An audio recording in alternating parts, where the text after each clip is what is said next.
नमस्कार दोस्तों।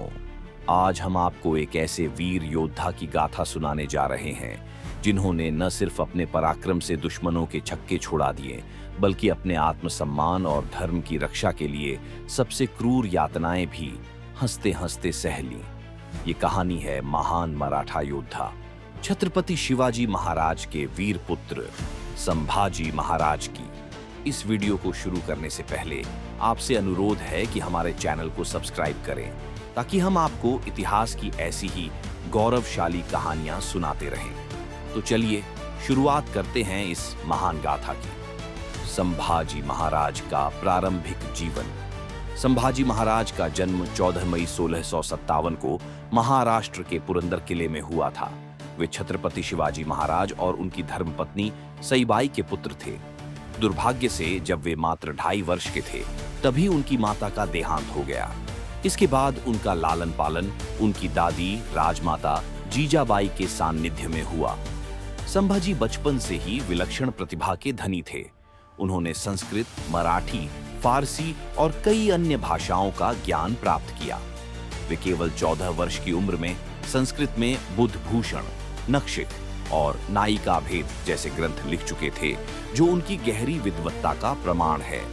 परंतु संभाजी सिर्फ एक विद्वान ही नहीं, बल्कि एक कुशल योद्धा भी थे। उन्होंने अपने पिता शिवाजी महाराज से युद्ध कला सीखी और छोटी उम्र में ही तलवारबाजी और सैन्य रणनीति में निपुण हो गए। जब वे 16 वर्ष के हुए तब उन्होंने अपना पहला युद्ध लड़ा और विजय प्राप्त की। यह मात्र शुरुआत थी। छत्रपति संभाजी महाराज का राज्याभिषेक। अप्रैल 1680 में जब छत्रपति शिवाजी महाराज का देहांत हुआ तब मराठा साम्राज्य में सत्ता संघर्ष छिड़ गया। उनकी सौतेली मां सोयराबाई चाहती थीं कि उनका पुत्र राजाराम राजा बने, लेकिन संभाजी ने अपनी वीरता और रणनीति से रायगढ़ किले पर कब्जा कर लिया। 20 जुलाई 1680 को हिंदू वैदिक परंपरा के अनुसार उनका भव्य राज्याभिषेक किया गया और वे मराठा साम्राज्य के द्वितीय छत्रपति बने।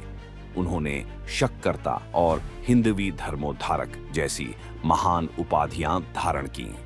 राजा बनते ही उन्होंने अपने राज्य के उत्थान के लिए कई महत्वपूर्ण निर्णय लिए। किसानों के कर घटाए, जल आपूर्ति और सिंचाई व्यवस्था का विकास किया, गरीबों के लिए मुफ्त चिकित्सा सुविधा शुरू की और हिंदू पुनरुत्थान के लिए हिंदू पुनः निर्माण समिति बनाई।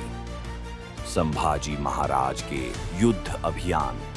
संभाजी महाराज ने अपने शासनकाल में कुल 120 युद्ध लड़े और हर एक में विजय प्राप्त की।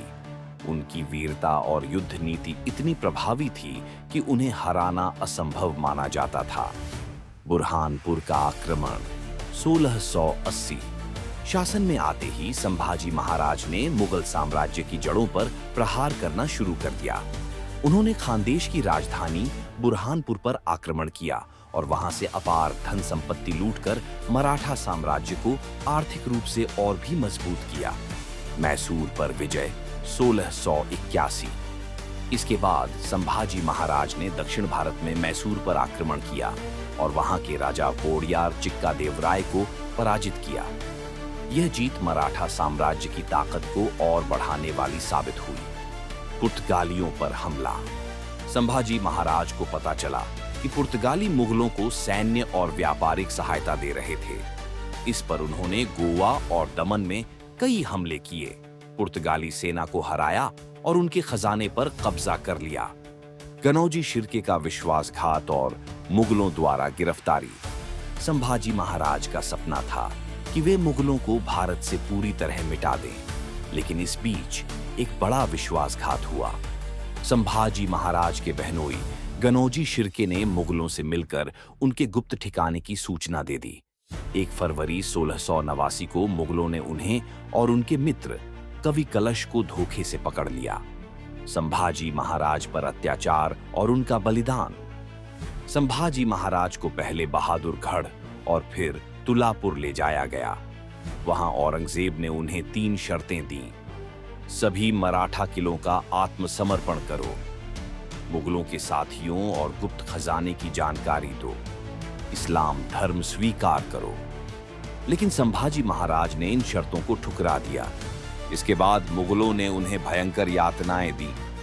उनके नाखून ढे गए, उंगलियां का गईं, आंखें गरम सला से फोदी गईं, जीभ का दी गई, शरीर की चमड़ी तक निदी गई। लेकिन धर्मवीर संभाजी महाराज हर यातना सहते हुए सिर्फ एक ही नाम जपते रहे, जय भवानी, जय शिवाजी। अंततः 11 मार्च 1689 को जब उन्हें दो टुमेका गया, तब भी उन्होंने अपना धर्म और स्वाभिमान नहीं छोड़ा। उनका यह बलिदान हिंदू धर्म और मराठा साम्राज्य के लिए एक प्रेरणा बन गया। संभाजी महाराज की अमर गाथा। संभाजी महाराज की मृत्यु के बाद मराठों ने और अधिक संगठित होकर मुगलों के खिलाफ युद्ध छेड़ा। उनका बलिदान व्यर्थ नहीं गया और कुछ ही वर्षों में मुगल साम्राज्य का अंत हो गया। इसीलिए उन्हें धर्मवीर की उपाधि दी गई। अगर आपको यह वीडियो पसंद आया हो तो इसे लाइक करें, अपने दोस्तों के साथ शेयर करें और हमारे चैनल को सब्सक्राइब करना न भूलें। जय हिंद, जय महाराष्ट्र।